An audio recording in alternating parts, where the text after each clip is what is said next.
আমাদের সঙ্গে এখন পেয়ে গেছি দেবাশিস মণ্ডলকে, যার মন্দার দেখে লোকজন মোটামুটি চমকে উঠেছিল।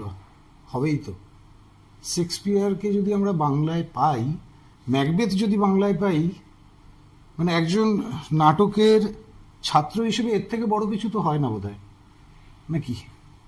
হ্যাঁ, অবশ্যই। শেক্সপিয়ার ইজ এ কালজয়ী একজন রাইটার, এবং ওনার লেখা, ওনার যে ভাবনা চিন্তা, হিউম্যান সাইকোলজিকে যেভাবে নাটকের মধ্যে দিয়ে, চরিত্রের মধ্যে দিয়ে দেখানো হয়েছে, সেটা অবশ্যই, সেটার কোনো তুলনা হয় না।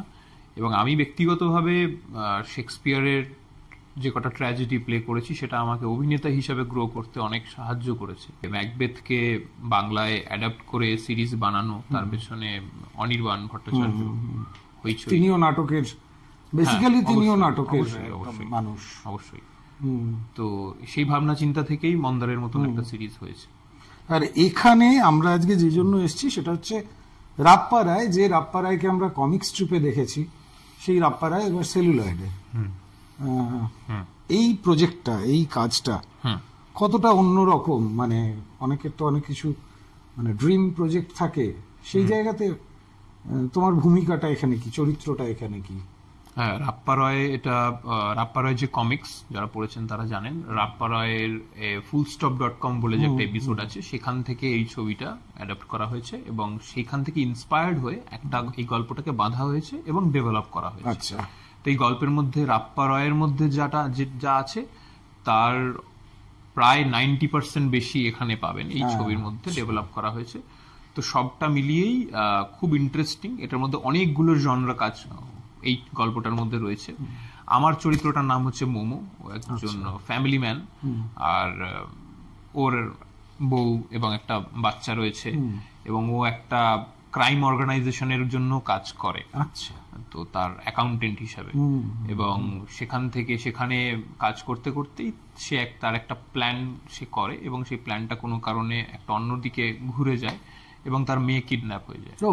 এবং তার মেয়েকে বাঁচানোর জন্য বাবা হিসাবে তার যে মানসিক যে টানাপোড়েনের মধ্যে দিয়ে সে যায়, এবং তারপরে যে আবার সে প্ল্যান করতে থাকে কিভাবে তার মেয়েকে রেস্কিউ করবে, এবং সবটা মিলিয়ে, এবং সে তার যে অর্গানাইজেশনের হয়ে কাজ করতো তাদেরকে কিভাবে ফেস করবে, তাদেরকে কিভাবে ডিফিট করবে, সেই সমস্তটা নিয়েই তার প্ল্যানিং চলে, এবং সেই প্ল্যানটাকে কিভাবে সে এক্সিকিউট করে, এবং তার মধ্যে দিয়ে গল্প কিভাবে যেভাবে প্ল্যান করেছিল সেগুলো হয় না, অন্যরকম হয়ে যায়।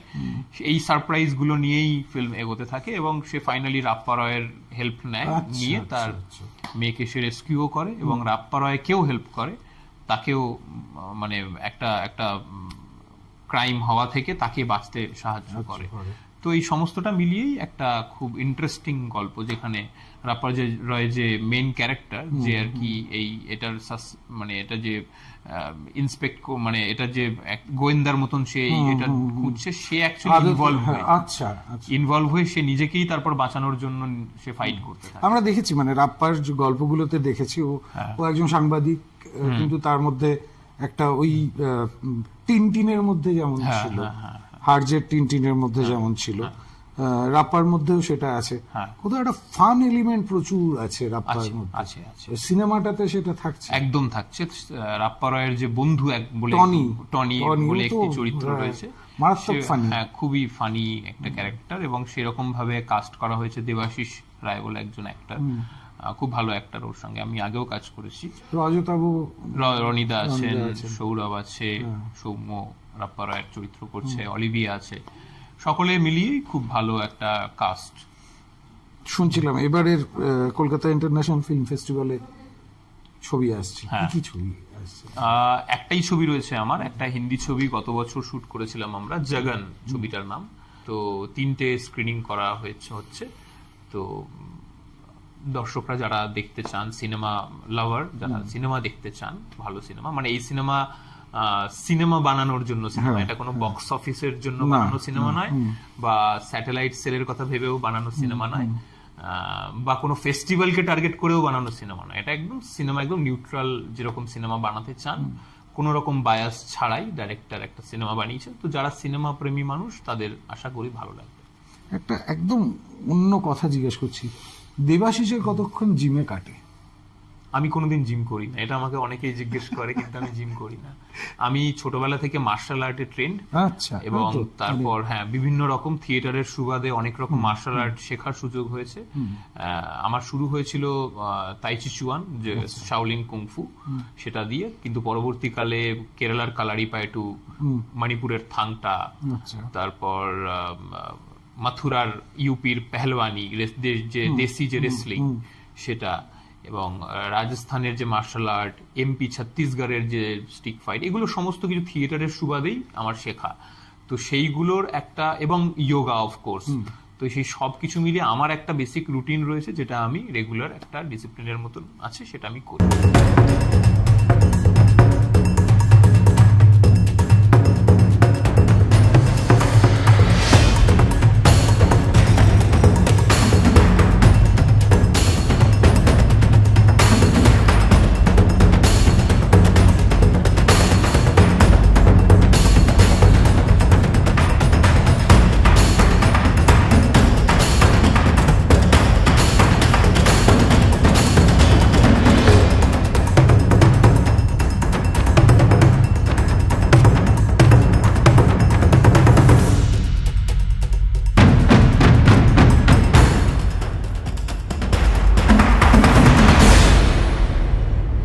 সল্ট অ্যান্ড পেপার লুকটা কি করে হয়? এই সল্ট লেক পেপার লুকটা এই ক্যারেক্টারের জন্য করা হয়েছে।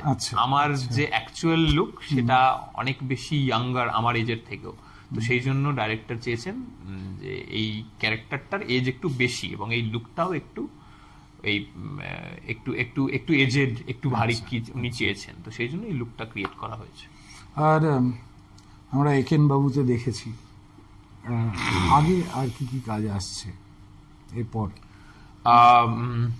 একটা ছবি করেছি, সেটা হচ্ছে সে তো আজও বোঝে না, রনরাজ এটার ডাইরেক্টর, সোহম আছে, প্রিয়াঙ্কা আছে, বিবৃতি আছে। তো এই ছবিটার এখন পোস্ট প্রোডাকশন চলছে, আই থিঙ্ক ফেব্রুয়ারিতে, 14 ফেব্রুয়ারি রিলিজ করার কথা আছে। আর চড়ক বলে একটি হিন্দি ছবি করেছি, সেটারও এখন পোস্ট প্রোডাকশন চলছে। সেটা পুরুলিয়ার উপরে, হ্যাঁ, পুরুলিয়া যে চড়ক হয় তার উপর। পুরুলিয়ার কোন জায়গা? মানে আমার কলেজ এডুকেশন পর্যন্ত আমি পুরুলিয়ায়। আচ্ছা, এটা আমরা শুট করেছি হচ্ছে পুরুলিয়ার অযোধ্যা পাহাড়, জয়চন্ডী পাহাড়, আর ঝাড়খণ্ডের কিছু এরিয়া। আচ্ছা, তো এই ছবিটা এখন পোস্ট প্রোডাকশন চলছে, ওটাও আই থিঙ্ক ফেস্টিভ্যালস এ আগে যাবে। বেসিক ছবি মানে ফিচার? হ্যাঁ, হিন্দি ফিচার। আচ্ছা।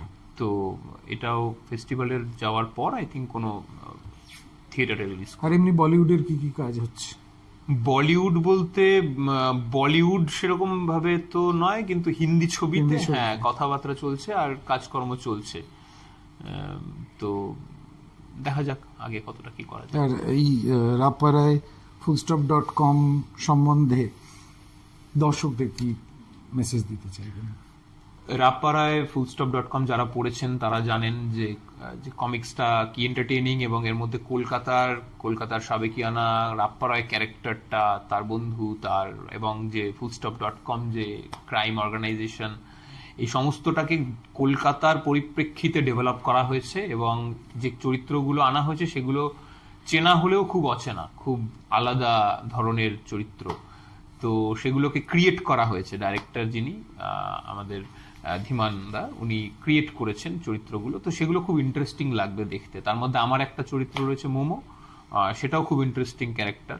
হি is a family man, but he is also associated with the crime organisation call fullstop.com। তো এই সবটা মিলিয়ে খুব ইন্টারেস্টিং একটা গল্প। তো এটা অবশ্যই থিয়েটারে রিলিজ করবে রাপারায় fullstop.com, আপনারা অবশ্যই দেখবেন।